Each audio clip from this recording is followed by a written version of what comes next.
भूलने की बीमारी का उम्र के साथ तो बहुत बड़ा कनेक्शन है। लोगों को ये लगता है कि शायद जो भूलने की बीमारी है वो पुरानी याददाश्त के रिलेटेड होती है, कि हम पुरानी बातें तो हमें सारी याद रहती हैं। अक्सर डिमेंशिया या भूलने की बीमारी में पुरानी बातें याद ही रहती। कल किसको मिले थे, या आप मार्केट से क्या लाने वाले थे, या अपने इंपॉर्टेंट डॉक्यूमेंट्स जो कि हमें हमेशा पता होता है हम कहाँ पे रखते हैं अलमीरा में, वो भूल जाना। बिहेवियर चेंजेस आ जानी, आपकी पर्सनैलिटी चेंज हो जानी, बहुत ज़्यादा क्वाइट रहना, उदास रहना, या बहुत ज़्यादा गुस्से वाला हो जाना कि आपको शब्दों को चुनना मुश्किल हो जाए। आप किसी चीज़ को जैसे कि आपने टीवी का रिमोट मांगना है, आप रिमोट ना कह के ये कहें जिससे टीवी चलता है वो कहाँ पे है। नमस्कार, सेहतनामा देख रहे सभी दर्शकों का स्वागत। सबसे पहले गुजारिश, सेहतनामा को सब्सक्राइब जरूर करिए अगर अभी तक सब्सक्राइब नहीं किया है, और वीडियो पसंद आए तो लाइक को शेयर कर दीजिएगा। आज सेहतनामा में neurologist doctor just Lovleen Sidhu हमारे साथ हैं। उनसे बात करेंगे डिमेंशिया यानी भूलने की बीमारी पर। उम्र के साथ 45-50 तक आते आते उससे आगे हम भूलना क्यों शुरू हो जाते हैं, और क्या कुछ प्रिकॉशंस लेके हम इसे स्लो डाउन कर सकते हैं, हमें बताएंगी डॉक्टर सिद्धू। बहुत बहुत स्वागत ma'am. Thank you so much. So आप 45-50 तक पहुंचे नहीं कि आप भूलना शुरू हो जाते हैं। तो भूलने की बीमारी का क्या उम्र के साथ कुछ कनेक्शन है? डेफिनेटली भूलने की बीमारी का उम्र के साथ तो बहुत बड़ा कनेक्शन है। आई मीन अक्सर हमें जो क्लिनिक में आके लोग बात करते हैं कि हम भूल जाते हैं, बट मुझे ये लगता है कि ये भी जानना बहुत ज़रूरी है कि किस चीज़ को भूलते हैं, उस चीज़ को क्या भूलने की बीमारी के साथ हाँ, रिलेट किया भूलना जा क्या सकता है? है। एग्जैक्टली। पहला सवाल तो मेरा ये होना चाहिए कि भूलना क्या है जी। आपकी आपकी टर्म में, मेडिकल टर्म में भूलना किसे कहते हैं? क्योंकि हम सभी कुछ ना कुछ तो भूलते ही भूलते हैं। चाबी रख के कहीं भूल गए, नाम भूल गए, ट्रू। लेकिन एग्जैक्टली जिसे आप बीमारी का नाम दे देते कि भूलने की बीमारी, वो क्या है? सो जैसे पेशेंट्स आते हैं हमारे पास कि हम भूल जाते हैं, तो हमारा पहला सवाल होता है कि आप किस तरह की चीज़ें भूल जाते हैं। बहुत कॉमनली जवाब ये आता है कि मैं चीज़ें रख के भूल जाती हूँ, चाबी रख के, कोई चीज़ रख के भूल गई, लेकिन फिर थोड़ी देर बाद पता भी चल जाता है, याद आ जाता है। हमारा सवाल अक्सर ये होता है कि जो आजकल की चीज़ें हैं, जो रीसेंट मेमोरी है आपकी, जैसे आपने कल किसी से फ़ोन पे बात करी, या आपको कोई काम दिया गया, फॉर एग्ज़ाम्पल आपको किसने बोला कि आपने मार्केट जाके ये चीज़ लेके आनी है, या आप किसी को मिल के आए शादी में, तो आपने क्या बात करी, अगर आप इन सब चीज़ों को बहुत फ्रिक्वेंटली भूल जाते हैं, आजकल की चीज़ों को, वो भूलने की बीमारी की स्टार्टिंग होती है, बिगिनिंग शुरुआत। होती है। लोगों को ये लगता है कि शायद जो भूलने की बीमारी है वो पुरानी याददाश्त के रिलेटेड होती है, कि हम पुरानी बातें तो हमें सारी याद रहती हैं। अक्सर डिमेंशिया या भूलने की बीमारी में पुरानी बातें याद ही रहती हैं। आपको सुबह कोई काम दिया गया, आपको आपके हस्बैंड ने कोई काम बोला कि आप शाम को ये कर लीजिएगा, आप भूल जाएंगे कि उसने क्या बोला था, या आप कल किसको मिले थे, या आप मार्केट से क्या लाने वाले थे, या अपने इंपॉर्टेंट डॉक्यूमेंट्स जो कि हमें हमेशा पता होता है हम कहाँ पे रखते हैं अलमीरा में, वो भूल जाना। देन भूलने की बीमारी के कुछ और साइंस होते हैं कि बिहेवियर चेंजेस आ जानी, आपकी पर्सनैलिटी चेंज हो जानी, बहुत ज़्यादा क्वाइट रहना, उदास रहना, या बहुत ज़्यादा गुस्से वाला हो जाना, या जो पहले इंसान बहुत रिलीजियस नहीं था वो बहुत धार्मिक एकदम से हो जाए। आपकी आवाज़ में या बोलने के तरीके में फ़र्क आना, कि आपको शब्दों को चुनना मुश्किल हो जाए। आप किसी चीज़ को जैसे कि आपने टीवी का रिमोट माँगना है, आप रिमोट ना कह के ये कहें जिससे टीवी चलता है वो कहाँ पे है। ये स्पीच चेंजेस या ज़ुबान में जो फ़र्क आता है, ये भी डिमेंशिया के साथ रिलेटेड रहता है। सो भूलना सिर्फ़ हम मेमोरी के साथ रिलेट नहीं करते, आपकी जो होल एज़ अ पर्सनैलिटी है, कि आपकी बिहेवियर कैसा है, आप बातचीत करने में या लोगों से मिलने में सोशल इंटरेक्शन आपकी कैसी रही। अक्सर आपने देखा होगा कि जो लोग थोड़े एज्ड हो जाते हैं, हमें लगता है कि वो क्वाइट रहना चाहते हैं, पर बहुत केसेस में ऐसा होता है कि वो क्वाइट इसलिए हैं क्योंकि वो धीरे-धीरे भूलना शुरू कर जाते हैं, उनकी सोशल इंटरेक्शन कम हो जाती है। हमें लगता है कि शायद सैड है, ओल्ड एज हो गई है, they are like that. But that can be very beginning sign of dementia, कि अभी वो शुरुआत हो चुकी है। तो बहुत ज़रूरी है ये साइंस को समझना। अच्छा हुआ आपने ये सवाल पूछा हम्म। हमसे। तो ये साइंस अगर नजर आए तो क्या किया जाए? देखिए, सबसे पहले आपको एक डॉक्टर से मिलना चाहिए, डिमेंशिया एक्सपर्ट से मिलना चाहिए, न्यूरोलॉजिस्ट जो होते हैं। न्यूरोलॉजिस्ट से मिलना चाहिए।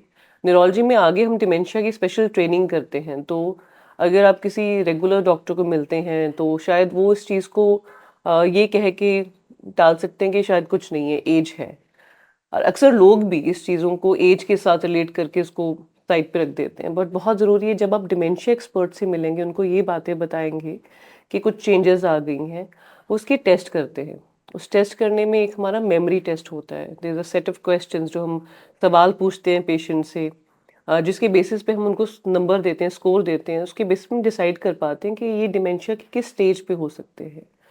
तो कुछ स्पेशल स्कैन्स होते हैं ब्रेन में, जिससे हमें ये पता चलता है कि ब्रेन के कौन से हिस्से का ऑक्सीजन लेवल कितना मेंटेन्ड है। अगर ब्रेन की कोशिकाएं ठीक है, बिल्कुल नॉर्मल है, तो उनकी ऑक्सीजन लेने की कैपेसिटी अच्छी रहती है। जैसे जैसे डिमेंशिया होता है, जो ब्रेन में मेमोरी सेल्स होते हैं वो वीक हो जाते हैं, वो ऑक्सीजन नहीं ले पाते, तो वहाँ पे स्कैन में हमें दिख जाता है कि ये वाले सेल कमज़ोर हो गए हैं, और हम कोरिलेट करते हैं आपके सिम्टम्स को, मेमोरी टेस्ट को और स्कैन्स को, जिससे हमें पता चल जाता है कि आपको किस तरह का डिमेंशिया है। हम्म। डिमेंशिया के बहुत सारे टाइप्स रहते हैं, जैसे कि अल्जाइमर्स डिजीज़ जो कि सबसे कॉमन माना जाता है, एंड दुनिया का ये नंबर 1 न्यूरो डिजेनरेटिव डिजीज़ है, कि सबसे ज़्यादा कॉमन डिजीज़ है ये ब्रेन अल्जाइमर। के, अल्जाइमर्स डिजीज़। ओके। जो स्कैन्स एंड सब चीज़ों के बेसिस पे हम डिसाइड कर पाते हैं कि आपको कौन सी तरह का डिमेंशिया और कौन सी तरह की मेडिसिन आपको हेल्प कर सकती है। तो फिर अगर आपकी फाइंडिंग्स में आए कि ये डिमेंशिया शुरू हो रहा है, तो फिर आप ट्रीटमेंट क्या देते हैं? ट्रीटमेंट 2 तरह का रहता है। वन इज़ मेडिसिन ट्रीटमेंट, जिसमें हम ऐसी मेडिसिन देते हैं कि डिमेंशिया की जो प्रोग्रेशन है, हम उसको स्लो डाउन कर सकें। डिमेंशिया एक एज के साथ होने वाली बीमारी है, बिल्कुल सही है। हम एजिंग को रिवर्स नहीं कर सकते फॉर श्योर।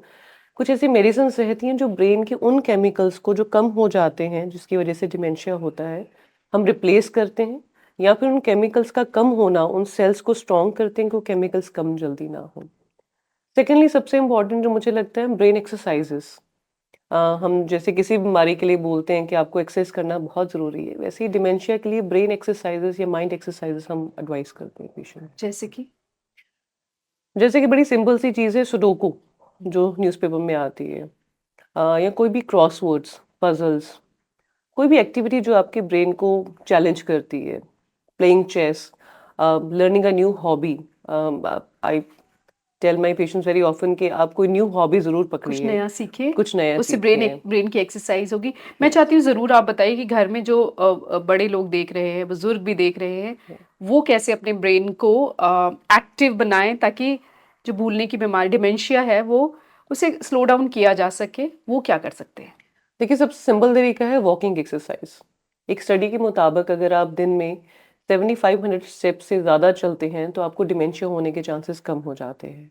या अगर आपको हो भी गया है, तो उसकी प्रोग्रेशन को हम स्लो डाउन कर सकते हैं सिर्फ सिंपल वॉकिंग के साथ। हम्म। वो 10,000 स्टेप्स वाला कॉन्सेप्ट खत्म हो चुका है। जो स्टडीज़ हैं वो कहती हैं 7,500 स्टेप चलिए और डिमेंशिया को रोकिए। सेकेंडली सिंपल एक्सरसाइजेस, जैसे कि घर में कुकिंग करना, घर के नॉर्मल काम करना। हमें लगता है कि इंसान बुजुर्ग हो गया, इसको काम नहीं दीजिए, इनको आराम करने दीजिए, बिल्कुल नहीं। उनको एंगेज रखिए, उनको बोलिए कि अपनी अलमीरा को सेट करें, अपने कपड़ों को तय लगाएं, उनको प्रेस करें, अपने दिन के एक पैटर्न मेंटेन रखें, अपने कमरे को साफ करें। ये काम हर इंसान को अगर करता है वो रेगुलरली, तो ब्रेन चैलेंज होता है रोज़।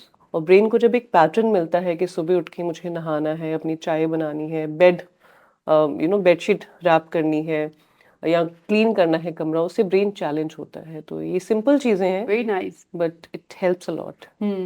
तो ये याद रखना है कि अगर आप बड़े भी होते जा रहे हैं तो अपने छोटे मोटे काम जो आप कर सकते हैं, जो जी। आपकी बॉडी अलाउ करती है, उसे छोड़े ना, बैठ ना जाए। क्योंकि मेरे को लगता है कि जैसे मैं हूँ, तो हमारे घर में ग्रैंड पेरेंट्स हैं, हम नहीं चाहते कि वो कोई भी काम करें, विच इज़ रॉन्ग। हम चाहते हैं कि वो एक्टिव रहें ताकि उनको ये सब बीमारियां ना पकड़ें, तो उनको काम करते रहना चाहिए। सिर्फ ब्रेन के लिए नहीं, आपकी बॉडी के लिए भी बहुत ज़रूरी है कि मूवमेंट होती रहे। सो जनरली हम बात करते हैं फिजिकल मूवमेंट की, है ना, कुछ ना जी। कुछ एक्सरसाइज करिए, लेकिन हम दिमाग की एक्सरसाइज करनी वो हमें कभी नहीं। याद नहीं रहता। So yes. भूलने की बीमारी को स्लो डाउन किया जा सकता है अगर हम। ब्रेन की एक्सरसाइजेस करें। जैसे पुराने ज़माने में मुझे लगता है जो हमारी नानी दादी थी, वो अक्सर स्वेटर बुनते थे, हम्म। निटिंग करते थे, या फिर एम्ब्रॉयडरी करते थे। आजकल वो नहीं है, जबकि वो सब चीज़ें, क्रिएटिव चीज़ें जो होती हैं, ब्रेन उससे चैलेंज होता है। तो कोई भी क्रिएटिव काम करना, आप बच्चों के साथ ड्राइंग कीजिए, अपने ग्रैंड चिल्ड्रन के साथ। आप घर का कोई भी ऐसा काम जो आपको लगता है बहुत क्रिएटिव है, जैसे कि पेंट करना, कोई भी काम घर में जो सिंपल चीज़ें हैं, आप गार्डनिंग कर सकते हैं। Gardening is a perfect way I think. हम्म।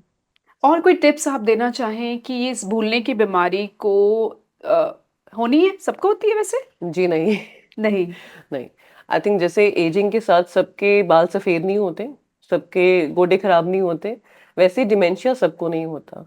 तो एजिंग के साथ आपको कौन-सी बीमारी हो सकती है इसकी प्रेडिक्टेबिलिटी नहीं कर सकते हम, राइट। कि किन्हीं लोगों के बाल 30 साल की उम्र में सफ़ेद हो जाते हैं जैसे मेरे हो रहे हैं, कई लोगों के 60 तक भी सफ़ेद नहीं होते। हाँ। सो एजिंग आपके कौन से सेल्स को पहले इफ़ेक्ट करेगी, वो हम प्रेडिक्ट नहीं कर सकते। लेकिन कुछ क्या ऐसा कर सकते हैं कि जो अभी शायद जो 30, 35, 40 साल, 45 साल के हमारे दर्शक हमें देख रहे हैं, वो जी, कुछ ऐसा करें कि आगे जाके डिमेंशिया ना हो? जी। अच्छी आदतें रखना, ड्रिंकिंग, स्मोकिंग इन सब चीज़ों को अवॉइड करना, अच्छा लाइफ़स्टाइल मेंटेन करना, खाना जंक फूड अवॉइड करना, घर का खाना, नॉर्मल खाना खाना, समय पे सोना। जो सिंपल चीज़ें हम कहते हैं किसी भी बीमारी को रोकने के लिए हमें करनी चाहिए, वही डिमेंशिया के लिए भी लागू होती हैं। तो एक अच्छा लाइफ़स्टाइल रखना, एक्टिविटी मेंटेन रखनी है, एक्सरसाइज़ करनी है डेली, कसरत करनी है। आई मीन मैं ये चीज़ अपने हर पेशेंट को बताती हूँ, चाहे वो 30 का है, चाहे वो 70 का है।